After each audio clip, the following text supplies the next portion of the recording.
Les héritiers passent à l'offensive. Grâce à la toile du destin qu'ils maîtrisent par l'intermédiaire du tisseur qu'ils ont réduit en esclavage, ils traquent et dévorent tous les Spider-Man de toutes les dimensions.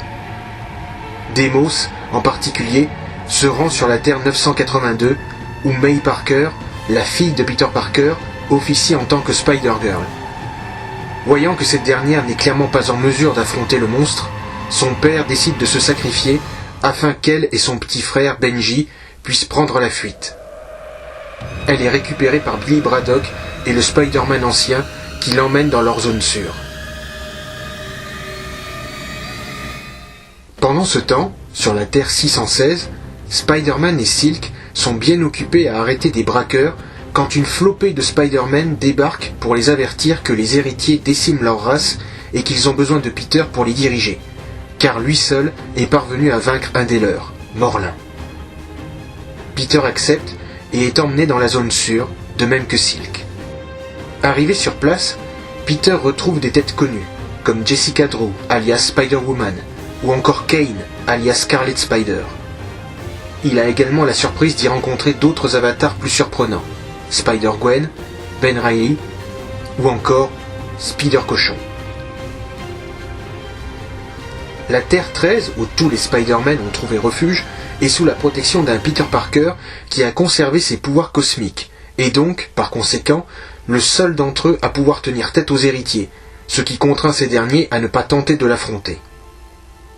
Informés du plan de Spider-UK, consistant à recruter d'autres Spider-Man en vue d'affronter les héritiers, Peter et Silk décident de se joindre à une mission de recherche.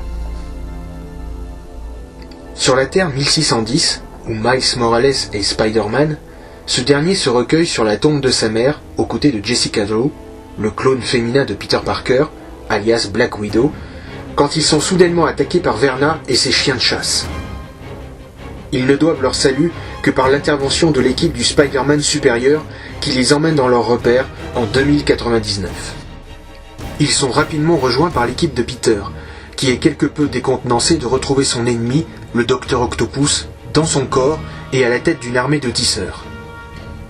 Mais il n'a pas le temps de ruminer ses pensées, car la présence dans le même lieu de Peter, Kane et Cindy fait entrer le brouilleur d'Octopus en surchauffe et attire Deimos. Ce dernier se lance dans un véritable massacre, mais Kane, qui a accepté l'héritage de l'autre, parvient à le blesser suffisamment pour qu'Octopus lui porte le coup de grâce. Mais les tisseurs n'obtiennent là qu'un bref répit, car déjà un autre Deimos revient à la charge accompagné de Brix et Bora. Devant leur impuissance, les Spider-Man décident de se séparer. Ben Reilly, Kane et Black Widow, qui ont compris que les héritiers maîtrisent le clonage, ce qui explique leur immortalité, choisissent de se rendre dans la dimension d'où provient le nouveau Deimos, afin d'empêcher leur résurrection. Quant à Silk, consciente que sa présence aux côtés de Peter attire les héritiers comme un aimant, elle décide de faire cavalier seule.